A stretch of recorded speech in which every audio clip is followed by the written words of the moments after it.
বিশ্বের দীর্ঘতম সমুদ্র সৈকতের শহর কক্সবাজারকে ঘিরে যে আন্তর্জাতিক আকাশপথের স্বপ্ন বোনা হয়েছিল তা এক আকস্মিক ঘোষণায় থমকে দাঁড়িয়েছে। গত 12 অক্টোবর সরকার যে প্রজ্ঞাপনের মাধ্যমে কক্সবাজার বিমানবন্দরকে দেশের চতুর্থ আন্তর্জাতিক বিমানবন্দর হিসেবে ঘোষণা করেছিল, সেই ঘোষণা স্থগিত করা হয়েছে। সব আয়োজন প্রায় সম্পন্ন। 11,000 বর্গফুটের ঝিনুক আকৃতির দৃষ্টিনন্দন টার্মিনাল প্রায় প্রস্তুত, যা বছরে 18 লাখ যাত্রীকে সেবা দিতে সক্ষম। তবুও উড্ডয়নের আগে কেন এই ছন্দপতন?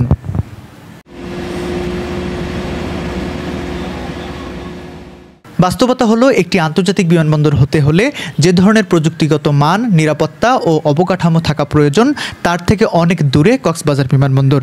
অ্যারোড্রোম সার্টিফিকেট অর্জন, রানওয়েতে প্রয়োজনীয় প্রযুক্তির ব্যবহার, টার্মিনাল ভবন নির্মাণ, এমনকি অধিগ্রহণ করা জমি বুঝে নেওয়া সহ অন্তত 10টি গুরুত্বপূর্ণ শর্তই পূরণ করতে পারেনি বেবিচক। এই অসম্পূর্ণতার মধ্যেই আন্তর্জাতিক ঘোষণা দেওয়ায় বিমানবন্দর সংশ্লিষ্টরা এটি নিয়ে কঠোর সমালোচনা করছেন। মূলত ঘোষণার আগে বেবিচক মন্ত্রণালয়কে আশ্বস্ত করেছিল যে সমস্ত শর্ত পূরণ হয়েছে এবং যে কোনো সময় আন্তর্জাতিক ফ্লাইট চালু করা সম্ভব। কিন্তু সেই আশ্বাস যে কতটা অন্তঃসার শূন্য ছিল তা এখন স্পষ্ট। বড় ধরনের অর্থ খরচ করে নির্মিত দৃষ্টিনন্দন ঝিনুক আকৃতির নতুন টার্মিনাল ভবনটির কাজ অর্ধেকও শেষ হয়নি, যদিও আগে 85% বলা হচ্ছিল। ভবনের ছাদ, সীমানা প্রাচীর মেরামত, ঝিনুক মার্কেট সরানো সহ আনুষঙ্গিক প্রায় 20% বেশি কাজ বাকি। ফলে যাত্রী সেবা, নিরাপত্তা, লাগেজ হ্যান্ডেলিং, ইমিগ্রেশন ও কাস্টমসের মতো জরুরি কার্যক্রম এখনও পুরনো টার্মিনাল ভবনের সীমিত পরিসরেই চলছে।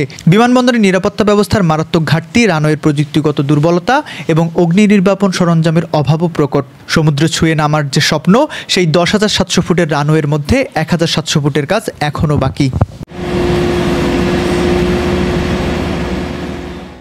এই পরিস্থিতির কারণে কোনো দেশি বা বিদেশি এয়ারলাইন্স কক্সবাজার থেকে নিয়মিত আন্তর্জাতিক ফ্লাইট পরিচালনায় আগ্রহ দেখায়নি। সরকারের পক্ষ থেকে বারবার আশ্বাস দেওয়া হলেও কোনো সংস্থাই এই অবকাঠামোগত সীমাবদ্ধতা ও নিরাপত্তা ঝুঁকি নিতে রাজি হয়নি। জাতীয় পতাকাবাহী বিমান বাংলাদেশ এয়ারলাইন্স ঢাকা কক্সবাজার কলকাতা রুটে এবং US Bangla airlines Dhaka Cox's Bazar Bangkok রুটে ফ্লাইট চালুর প্রাথমিক পরিকল্পনা করলেও এই অপ্রস্তুত পরিবেশে তারা চূড়ান্তভাবে পিছিয়ে গেছে। আন্তর্জাতিক ঘোষণার পর বিষয়টি সরকারের উচ্চ পর্যায় পর্যন্ত যায় এবং তারা তীব্র ক্ষোভ প্রকাশ করেন।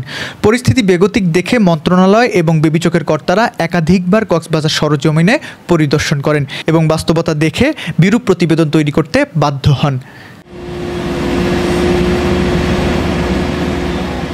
সেই প্রতিবেদনের ভিত্তিতেই গত বৃহস্পতিবার নীতি নির্ধারকরা জরুরি বৈঠক করেন এবং উচ্চ পর্যায়ের নির্দেশে রাতেই স্থগিতাদেশ জারি করা হয়। স্থগিতের কারণ হিসেবে শর্ত পূরণ না হওয়া, বিদেশি এয়ারলাইন্স সাড়া না দেওয়া এবং বেবিচকের কিছু কর্মকর্তার অদক্ষতা ও গাফিলতিকেই দায়ী করা হয়েছে। এই পরিস্থিতিতে চলতি বছরের মধ্যে কক্সবাজার থেকে আদৌ কোনো ফ্লাইট চলাচল শুরু হবে কিনা তা নিয়ে এখন বড় সংশয় তৈরি হয়েছে।